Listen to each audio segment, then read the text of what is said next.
Now, a recent string of deaths in Taiwan linked to overwork has raised questions about the price workers are paying for the country's success. Asian workers are known for clocking up longer hours than those in the West. But even in Europe, the work-life balance does vary depending on the country's culture. Well, we're going to explore some of these issues on work versus lifestyle. I'm joined now by Cornelia Meyer, who's Chief Executive of the MRL Corporation. She is a self-confessed workaholic. And also from Paris, I'll be talking to author and Financial Times journalist Simon Kuper. He is based in the French capital. Welcome to you both. Cornelia, I'll talk to you first about you overworking. You're not averse to overworking, and you don't believe other people should be either. Well, I think there's always a balance in everything, but I think a lot of this entitlement to a work-life balance is something for the privileged few, even in countries such as Germany, Britain, or the States, because companies keep on reducing the workforce. The ones who keep on being employed have very long hours, and then they're the ones who simply can't make ends meet, and they work 3, 4, 5 jobs. You go to the States, you see people doing that. So it's a nice debate, but it's really a debate for the privileged few. Simon, if I can turn to you, if I quote you directly, you've been in Paris for 10 years now. You've stayed largely because of lunch. You mean lunch breaks and having the luxury of taking a lunch break? Yes, I mean, the Parisians believe that working is fine, but having lunch is more important. And so you see every day at 1 o'clock the restaurants flood with people who take lunch very seriously. In August, the city is deserted. People go away for a month. But France is not a poor country. I mean, it functions. The standard of living here is 10 times that of China. So I think the Europeans have mostly managed it pretty well. Yeah, so Cornelia, I mean, France looks like it's got the balance right, surely. Well, but it had to work very hard to get there. And the other thing is, you look at Greece, you look at Italy, you look at places where they have this work-life balance and the very early retirement age. Just look at what happened to those economies. There is a reason Japan got where she got, because people worked very, very hard.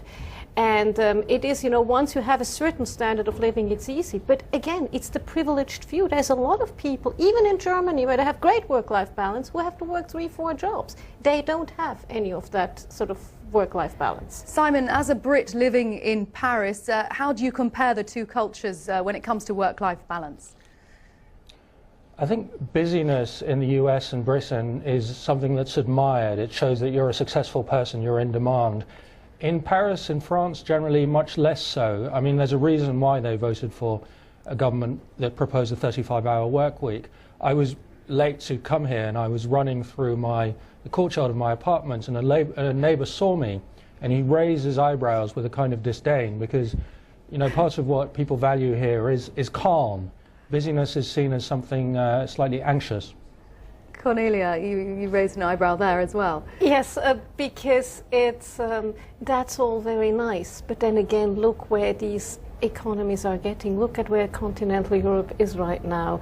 Again, it's nice if you have achieved a certain standard of living to give people more time, but you put your competitiveness as a nation at stake here. And if you look at France with a 35-hour week, if you look at Spain, Italy, but economically they're not doing that terribly well, are they? But hold on, I mean, we've been reporting on a string of deaths in Taiwan because of overworking. I mean, are you suggesting that people burn themselves out just for the economic success of the nation? Absolutely, absolutely not. And everything is a matter of measure and balance.